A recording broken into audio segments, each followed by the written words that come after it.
다행스럽게도 일단은 우리가 조금 기대하는 수치들로 나와줬습니다.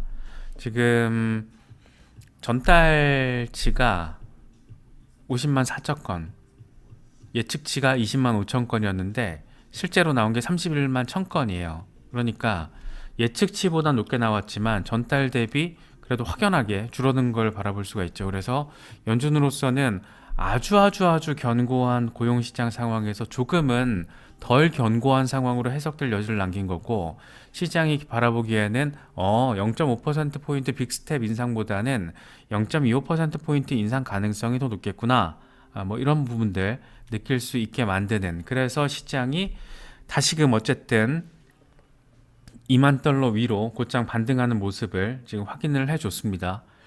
뭐 속도 조절을 해줄 가능성에 대해서도 충분히 생각은 할 수 있는데, 일단은 0.5%포인트 인상 가능성이 지금 뭐 한 70%대에 접어들고 있으니까 이제 하루 뒤쯤, 그리고 내일 아침쯤에는 이런 상황들이 좀 반영됐으면 좋겠으나, 어쨌든 또 다음 주에 소비자 물가지수가 3월 14일이죠. 소비자 물가지수 발표도 지금 남아있고 23일까지 갈 길이 조금 멀다. 그래서 이 남아있는 여러 데이터들, 생산자 물가지수 포함해서 여러 데이터들을 종합해서 연준이 의사결정을 내리지 않을까, 뭐 이렇게 생각을 할 수 있는 상황이에요. 어쨌든 다행인 거는 고용 지표가 뭐 우려할 정도로 이렇게 막 시장에 충격을 줄 정도의 수준은 아니게끔 나와줬다, 뭐 이 정도는 다행인 겁니다. 그래서 어쨌든 10시 반을 기점으로 살짝 반등을 해줬죠. 살짝. 그래서 다시 2만 달러 위로 올라서긴 했는데, 와, 좀 어마어마합니다. 지금 이게 24시간 사이에 어우, 많이 빠졌어요. 한 7%가 7%, 8%막 이렇게 빠져버리니까 이게 무슨 일인가 싶더라고요. 그래서 어쨌든 그래도 약간 이 안도렐리의 범위가 어느 정도까지 될지 모르겠지만, 어쨌든 안도렐리 양상을 지금 보여주고 있다, 뭐 이렇게는 확인할 수 있을 것 같습니다. 오늘 유투데이가 제목 되게 재밌는 기사를 하나 올렸어요. 정말 최악의 하루다, 최악의 밤. 6가지 아이템이 동시다발적으로 나타나서 이 시장에 거의 캐타스트로피, 재앙이었다, 재앙을 야기했다. 6가지가 딱 정리하면 이거예요. 오늘 후오비 토큰 급락했더라고요. 레버리지 청산, 후오비 토큰 급락했지. 뉴욕 검찰이 이더리움 증권이라고 규정을 했지. 헤드라 또 공격 먹었잖아요. 그래서 취약점 노출되면서 공격당했지. 실버게이트 파산 이슈 있었지. 바이든 예산안에서 채굴자들 전기 사용료 세금 30% 3년에 걸쳐서 부과하겠다 이슈 나왔지. SVB 뱅크, 이 실리콘밸리 뱅크 이 파이낸셜 이 자금 조달 과정에서 완전히 지금 대규모 손실 확인됐지. 뭐 여러 가지, 한 이게 6가지더라고요, 세 보니까. 그래서 이게 지금 24시간 사이에 벌어진 일이에요. 24시간 사이에 이런 어마어마한 일들이 지금 벌었습니다. 이게 참 SBV 파이낸셜이라는 실리콘밸리 뱅크 파이낸셜, 스타트업 주로 대상으로 타겟팅해서 전문적으로 이제 예금 유치하고 대출해주고 그런 은행이라고 하더라고요. 그런데 22억 5천만 달러 자금 조달이 필요해서 매도 가능한 증권을 다 매각하기로 결정을 했다 라고 하면서 60%가 빠졌죠, 주가가. 와, 그래서 어제 증시의 가장 큰 어떤 하방 압력을 견인했던 주역이기도 했습니다. 그런데 이 매도 가능 증권이 또 대부분 미국 채권으로 알려지면서 이게 또 연준의 긴축에 의한 후폭풍의 하나로도 지금 해석이 되고 있어요. 안 그래도 지금 실리콘밸리 어렵다라고 말들이 많이 나오는 게, 빅테크조차도 연준이 자꾸 긴축을 너무 빡세게 하다 보니까 빅테크조차도 견디기가 어렵다, 이런 말들이 지금 계속 나오고 있잖아요. 실제로 해고도 많이 이루어지고 있고. 근데 실리콘밸리의 그런 어려운 상황이 이어지다 보니까 당근 빠따로 스타트업 같은 경우에는 당장 뭐 예금 급감하고 뭐 대출을 받기도 어렵고 해주기도 어렵고 이런 상황이 되다 보니까 이 스타트업 전문 뱅크로서 일을 하던 SVB 파이낸셜 같은 경우에는 이런 또 어려움에 처하게 된 겁니다. 특히나 이 매도 가능 증권이 대부분 미국 채권이다 이렇게 나오면서 이게 또 긴축의 영향으로 봐야 되는 거잖아요. 긴축의 영향으로 인해서 채권 가치가 급락을 하고, 이렇다 보니까 지금 실버게이트에 이어서 이 SVB 파이낸셜 이런 또 다른 은행까지 이런 타격을 받다 보니까 전반적으로 미국 금융 시스템의 리스크가 확산되는 거 아니냐, 뭐 이런 말들까지 지금 나오고 있는 거예요. 물론 이게 금융 시스템의 어떤 거대한 악재로 보기에는 아직 그렇게 임팩트가 커 보이진 않는데, 어쨌든 이게 지금 연타로 실버게이트에 이어서 연타로 미국에 상장된 은행 업계 기관에서 이런 일들이 벌어지고 있다. 이건 사실 조금 그렇죠. 조금 불안불안한 이슈가 될 수밖에 없죠. 네, 박철호님 어서 오세요. 네, 이 시간에 고용지표가 나와줘서 시장이 좀 반등하기도 했고, 오늘 너무 막 악재들이 많아가지고 간단히 좀 정리를 하려고 라이브를 열었습니다. 네, 이슬님 어서 오세요. 야구 보다 오신 거예요? 제가 야구 보는데 방해를 드린 건가?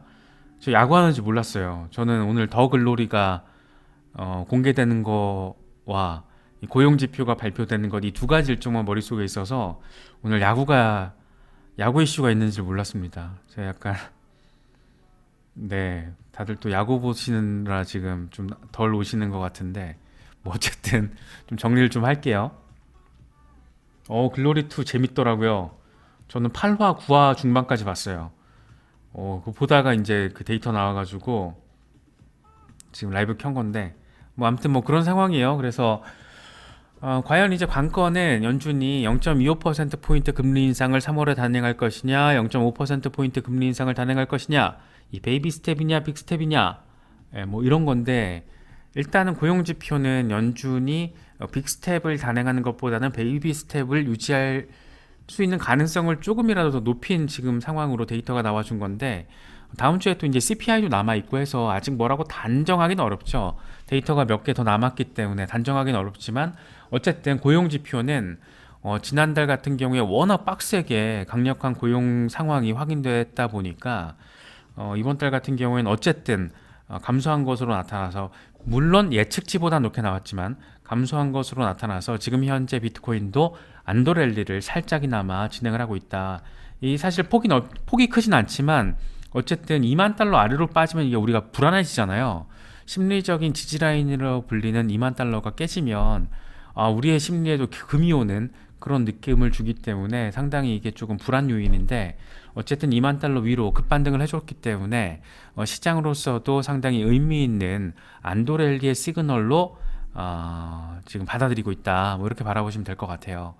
골드만삭스 같은 경우에는 그래도 3월에 베이비 스텝에 조금 더 방점을 찍었습니다. 다만 연준의 긴축이 더 빨라질 경우에는 위험자산의 투매가 발생할 가능성이 있다. 그러니까 증시와 지금 비트코인, 암호화폐 시장 얘기하는 거죠. 다만 3월에 0.25%포인트 금리 인상을 결정할 것 같은데, 문제는 0.25%포인트와 0.5%포인트의 그 격차가, 그러니까 그 비중이 굉장히 좁을 거다. 그래서 아슬아슬하게 0.25%포인트로 결정이 될 거다. 뭐 이런 식의 얘기를 하더라고요. 그래서 이런 걸 보면 사실 뭔가 조금 한 상반기를 넘어서까지 바라보기에 뭔가 안도하고 이러긴 어렵다. 이런 분위기를 우리가 또 느낄 수가 있습니다. 이번에 고용지표가 그래도 조금 전달에 비해서는 낮게끔 나오게끔 시그널을 준 어떤 선행지표는 이 신규 실업 청구 건수였습니다. 사실 오늘 아침 상황만 놓고 보면 저도 이번에 단기 대응하려고 들어갔던 거는 그냥 손절하고 싶더라고요. 막 짜증나니까. 근데 신규 실업 청구 건수 보고 나니까 고용지표를 계기로 좀 안도랠리 가능성이 있어 보여서 그냥 가지고 있었거든요. 근데 다행스럽게도 신규 실업 청구 건수의 분위기대로 고용지표가 나와준 거죠. 그래서 신규 실업 청구 건수가 1월 초 이후에 처음으로 20만 건을 넘어섰다는 거죠. 그러니까 실업자 수가 상대적으로 조금 더 늘었다라는 거. 그런데 이게 지금 주간 단위잖아요. 그래서 사실 이 자체가 뭐 어떤 추세 변화를 의미하는 거로는 보기 어렵다라는 의견이 많고, 저는 그쪽에 조금 동의를 하고 있어요. 그래서 추세 변화로 보긴 어렵지만 일단은 지난 1월 데이터가 너무 강력했기 때문에 2월로 접어들면서 조금은 그래도 고용시장의 어떤 견고함이 연준도 놀랄 정도 수준보다는 완화되지 않을까, 어떤 그런 기대감을 안겼던 그런 데이터였습니다. 근데 이게 또 지금 막 이렇게 시장을 안도하게 만들지 못하는 건 뭐냐면 뭐 20만 건 처음으로 넘어섰어. 좀 막 늘어난 것 같잖아요. 그래서 막 고용 상황 안 좋아지는 것 같고 실업률 더 늘어날 것 같고 막 이런 분위기인데 사실 근데 2019년 팬데믹 이전 상황과 비교를 했을 때 2019년 평균이 21만 8천 건이라는 거예요. 그러니까 여전히 낮다라는 거죠. 이게 지금 팬데믹 이전과 비교했을 때 그러니까 팬데믹 이전에 상대적으로 정상적이었던 정상적이라고 표현할 수 있는 그때의 상황과 비교했을 때는 야 아닌데? 뭐 이런 얘기가 지금 가능한 거죠. 참 어렵습니다. 지금 어려운 분위기인 것 같아요. 여전히 타이트하긴 해요. 타이트하긴 한데 이게 상대적인 타이트함이라는 거죠. 팬데믹 이전 연평균과 비교했을 때는 뭐 그냥 쏘쏘죠 쏘쏘. 이건 타이트라기보다. 그래서 그런 부분들 확인할 수가 있습니다. 또 한 가지가 이 바이든 채굴 예산 그러니까 바이든 예산안에 담긴 이 채굴 전기료 30% 과세 아주 골 때리는 미국의 역행 상황을 우리가 확인할 수 있는 부분이죠. 그래서 올해 말부터 과세를 하겠다라는 거예요. 그래서 10%씩 단기적으로 3번에 걸쳐서 인상을 해서 3년 차에 접어들어서 30% 과세를 하겠다라는 겁니다. 이건 뭐 우리 같은 사람들 입장에서 보기에는 완전히 시대 역행하는 거죠. 완전히 시대 역행하는 거고 이게 어떤 혁신의 방점이라기보다 거의 몰빵의 개념으로 이 환경 이슈와 관련해서 초점을 맞추다 보니까 약간 민주당스러운 거죠. 미국 민주당의 가치와 부합하는 부분인데 우리처럼 이렇게 혁신 산업에 투자하는 사람들 입장에서 바라봤을 때는 답답하고 한숨이 나오는 부분입니다. 하지만 이게 지금 예산을 하원에서 공화당이 이걸 통과시킬까? 그렇지 않을 거라는 거죠. 안 그래도 지금 예산안 가지고 이 공화당과 기싸움이 장난이 아니잖아요. 이게 지금 미국 행정부의 디폴트 우려가 다시금 불거지고 있는 상황이기 때문에 이거 그대로 이거 그대로 통과시키진 않을 겁니다. 통과시키진 않을 건데 우리가 바라볼 수 있는 포인트는 바이든 행정부가 이런 방식으로 지금 세수를 확보하기 위해서 암호화폐 산업을 바라보고 있구나. 이런 부분들 좀 안타까워요. 좀 산업적으로 백업을 해주면서 이렇게 과세를 하겠다라고 하면 좀 이해할 수 있을 것 같은데 뭐 규제 이슈 엉망진창이고 지금 난리인데 이 과세 이슈와 관련해서만 이렇게 하겠다라는 거는 상당히 조금 짜증나는 부분이 아닐까 뭐 그렇게 생각이 됩니다. 더군다나 이게 또 러시아와 너무 또 비교가 되죠. 러시아에서는 시베리아의 발전소를 세워서 지금 막 성장하고 있는 채굴 산업을 지원을 하겠다 뭐 이렇게 밝히면서 확실히 뭐 중국, 러시아 뭐 이런 호불호와 상관없어요. 상관없이 크립토 투자자의 관점에서 봤을 때는 이건 반가운 상황인 거죠. 그만큼 백업을 하겠다라는 거고 특히 이제 중국의 어떤 지지 속에서 러시아가 지금 깃발을 들고 선봉해서 이렇게 설치고 있는 거잖아요, 지금. 이런 상황에서 언제 어느 시점에 막 중국이 들어와서 오케이 우리도 비트코인 합법화, 채굴 지원 뭐 이런 말 할지 모르는 거거든요. 그래서 그런 가능성을 염두에 두고 시장을 바라보는 입장에서는 좀 의미 있는 포인트가 아닐까 그렇게 생각이 됩니다. 특히나 지금 안 그래도 탈달러 패권을 향한 브릭스 진영의 이 통화 패권 도전에 있어서 그 수단의 지금 대표적인 게 블록체인이잖아요. 그래서 그런 부분들은 우리가 조금 체크를 하면 좋을 것 같습니다. 미국에서는 거의 안티크립토 안티크립토 전쟁 뭐 이런 양상을 지금 보이고 있는 것 같습니다. 이번엔 뉴욕 검찰입니다. 거의 SEC와 동일한 스탠스를 보여주고 있는데 이더리움이 증권이다라는 뉘앙스를 아주 분명하게 내보였습니다. 이 쿠코인에 대한 소송 이 배경을 설명을 하면서 보도자료를 통해서 이더리움을 비롯한 이 미등록 증권을 판매했다. 그러니까 사실상 이더리움은 증권에 해당한다. 이런 얘기를 한 거예요. 그러니까 미국 규제기관에서 사법기관에서 이더리움을 증권이라고 사실상 표현을 한 건 이번이 처음이다 보니까 글로벌 크립토 업계에서 굉장한 지금 관심을 받고 있습니다. 결국에는 뭐 싹 다 지금 증권으로 바라보고 그 테두리 안으로 집어넣으려고 하는 시도라고 바라볼 수가 있는데 이게 뭐 어떤 결과로 이어질지 모르겠어요. 어떤 결과로 이어질지 모르겠는데 지금 상황 자체는 좀 이렇게 미국 시장에서는 거의 정말 반크립토 정책이 꽤 가속도가 붙고 있다. 뭐 이렇게 바라볼 수 있는 여지가 상당히 분명해 보여요. 그래서 이더리움, 루나, UST 이런 것들은 당연히 판매하기 전에 증권으로 등록해야 한다. 이 쿠코인을 기소한 배경에 대해서 지금 설명을 하고 있는 거예요. 그래서 뉴욕 검찰에서까지 이런 말을 하다 보니까 사실 SEC와 지금 약간 쌍끌이? 예, 쌍끌이 전략으로 지금 시장을 압박하고 있는 그런 정치적인 행위로 좀 바라볼 수가 있을 것 같아요. 또 하나가 지금 또 실버게이트.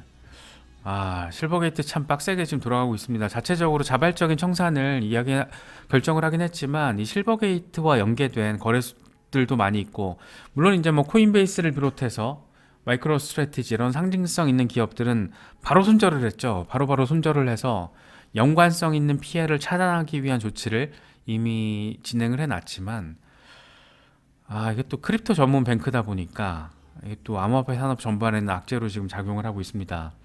그래서 JP모건 같은 경우에는 실버게이트 사태는 암호화폐 업계에 또 다른 좌절 가지고 올 것이다. 그래서 암호화폐 거래소들이 입출금 처리를 위한 네트워크를 그렇게 쉽게 빨리 변경하기가 이게 간단치가 않다. 뭐 이렇게 해석을 하고 있는 거예요. 그래서 이게 지금 사실 우리 입장에서는 이미 충격을 받을 만큼 받았다라고 바라보고 있지만, 사실 이제 월가에서 바라보기에는 추가적으로 더 맞을 수 있을 것 같은데, 뭐 이런 얘기 하고 있는 겁니다. 어렵죠. 그래도 뭐 마이클 바 연준 부의장 같은 경우에는 조금 의미 있는 얘기를 했어요. 그러니까 은행들을 대상으로 은행들이 암호화폐 투자에 신중을 기해야 한다라고 말을 하면서 투자하지 말라는 게 아니고, 금융 시스템의 잠재적인 변화 영향력을 암호화폐가 가지고 있기 때문에 규제 가이드라인이 분명하면 된다. 그래서 연준을 비롯한 규제 기관에서 가이드라인을 분명히 제시해 줄 테니까 그 안으로 들어와서 규제 가이드라인에 맞춰서 투자를 하면 된다. 굉장히 상식적이면서 직접적으로 친크립토적이라고는 말하진 않고 있지만 사실상 껴안는 지금 스탠스를 보이고 있는 거죠. 잘 아시겠지만 마이클 바 리플 이사회 멤버 출신이죠. 크립토 블록체인 업계에 대해서는 좀 알고 있는 사람이니까 이렇게 조금 긍정적인 뉘앙스의 멘트를 날린 것으로 볼 수 있을 것 같아요. 그래서 아까 유투데이에서 오늘 말한 것처럼 뭐 후오비 토큰 급락, 뉴욕 검찰 이더리움 증권 언급, 헤드라 또 공격당했고, 실버게이트, 바이든 채굴 예산 세금, 그러니까 예산안에서 세금 30% 부과, SVB 파이낸셜 이슈 6가지가 지금 동시다발적으로 발생을 했습니다. 하루 사이에. 그래서 최악의 밤이었다. 크립토 역사에 있어서. 뭐 이런 제목이 나왔죠. 그럼에도 불구하고 참 다행인 거는 그래도 고용보고서, 고용지표가 예측치보다는 조금 아쉽지만 전달에 비해서는 굉장히 완화된 뭐 이런 수치를 보여주면서 연준으로서는 조금 굳이 고강도 금리 인상을 단행하지 않아도 될 이유 한 개를 지금 제시를 해준 겁니다. 그래서 이런 부분들은 조금 우리가 살짝 참고를 하면서 너무 지금 절망에 빠지기에 좋은, 절망에 빠져도 이상하지 않을 듯한 그런 상황들이 막 이렇게 동시다발적으로 펼쳐지다 보니까 짜증이 나는 거죠. 짜증은 나지만 뭐 어쩌겠습니까? 이 또한 지나가리, 이렇게 바라봐야 되지 않을까 생각이 듭니다.